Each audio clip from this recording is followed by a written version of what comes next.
sales is the most lucrative skill in the world, period. The problem is most sales advice out there today is outdated, cheesy, and can even keep you from getting the deals that can make all the difference in your career. This is the No BS Sales School, a podcast for entrepreneurs and salespeople who want to master the skill of selling without all the BS. So now, here we are at the end of the year, almost the end of the year, and a lot of people are, maybe they're taking some time off, but probably a lot of people too, at least are telling you that they're setting goals for next year, right? The good ones, the people that are smart, that are successful, they probably are setting goals or already have set goals for the year, right? And not just business stuff, right? But personal.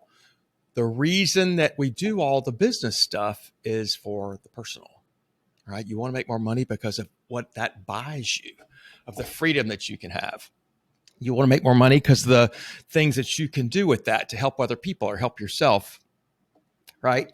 Or you want to have a more balanced life, or both of those things, right? They're all good. And so a lot of people set goals, and the old saw goes that usually by the first week in January, you've broken all of your goals. You've given up on them, at least with New Year's resolutions. So I thought about a couple of things this morning that we need to be thinking about as we set our goals. It's one thing just to write things down, right? I'm going to do this and this and this. I'm going to do $1 million in volume or whatever, make $500,000, whatever that is.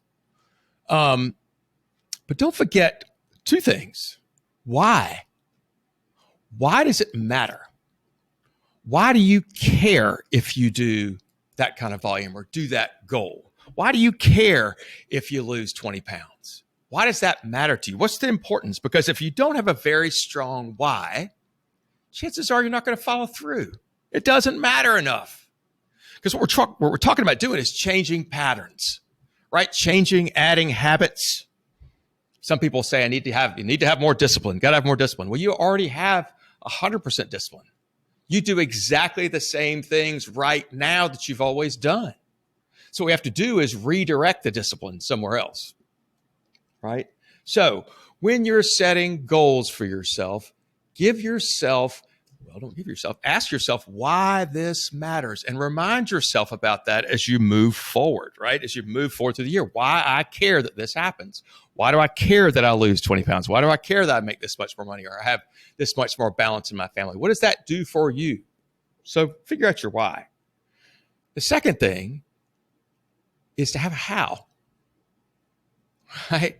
How, or what's your plan to make it happen? What's your plan? What are your steps that need to make it happen? So let's go back to the 20 pounds thing. Maybe step number one is I need to track the calories that I take in. There are a bunch of different apps on your phone you can use. Forgotten the one I use. Anyway, but to track the calories you take in. It's amazing what happens when you start to measure that stuff and you start hold yourself accountable. So how are you going to do it? I'm going to use the app, right? I'm going to go to the gym 4 times a week. I'm going to get the 5,000 steps or 10,000 steps in, whatever that is. Walk in the sunshine every single day. All those things are important for your health. So you have a goal, you have a plan, right? You've got your daily behaviors that you're committing to do. But here's the part that a lot of people miss, right? Is what do you do when you fail?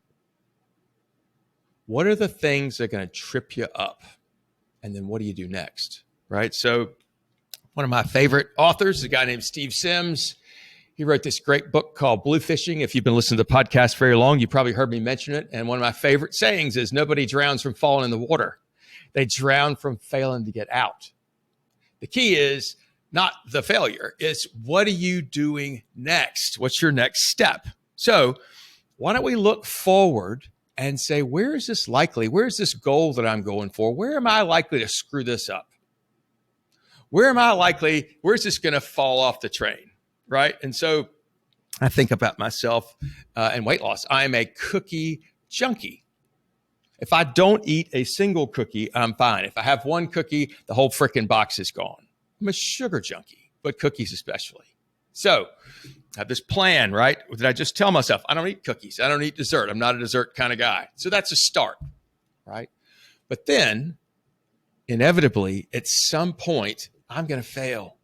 And that's okay. What matters is what I do next, right? So if I realize I have a failure, right? I got into a box of cookies.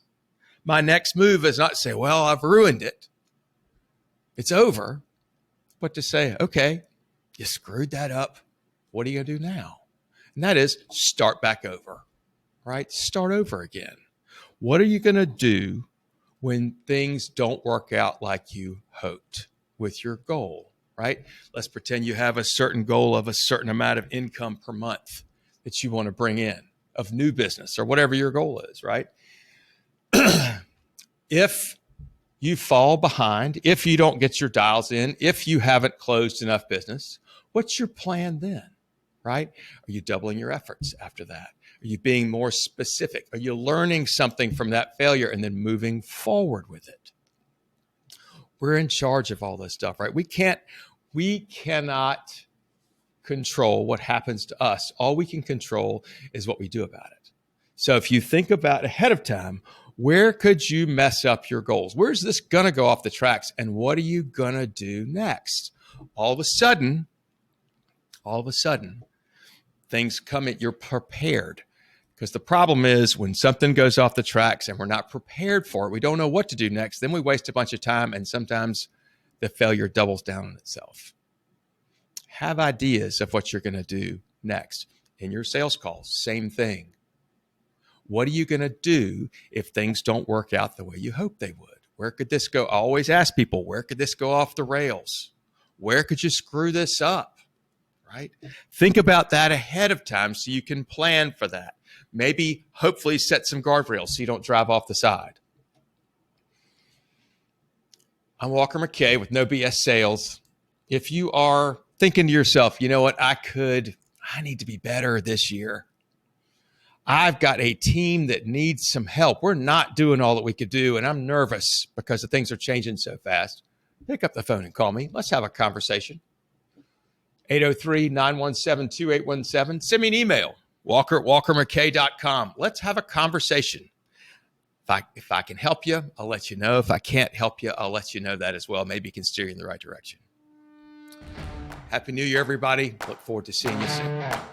Thanks for listening to the No BS Sales School podcast. If you haven't already, please take 1 minute to write a quick review for the show. It really does make a huge difference. Also, subscribe to the show and please forward this episode to somebody else who needs to hear it. As a bonus for listening, I'm going to give you access to a free mini course, 7 expensive sales mistakes you're making and what you can do about it. Go to www.7salesmistakes.com and get access to the free mini course. That's the number 7salesmistakes.com. Thanks again for listening to the No BS Sales School podcast.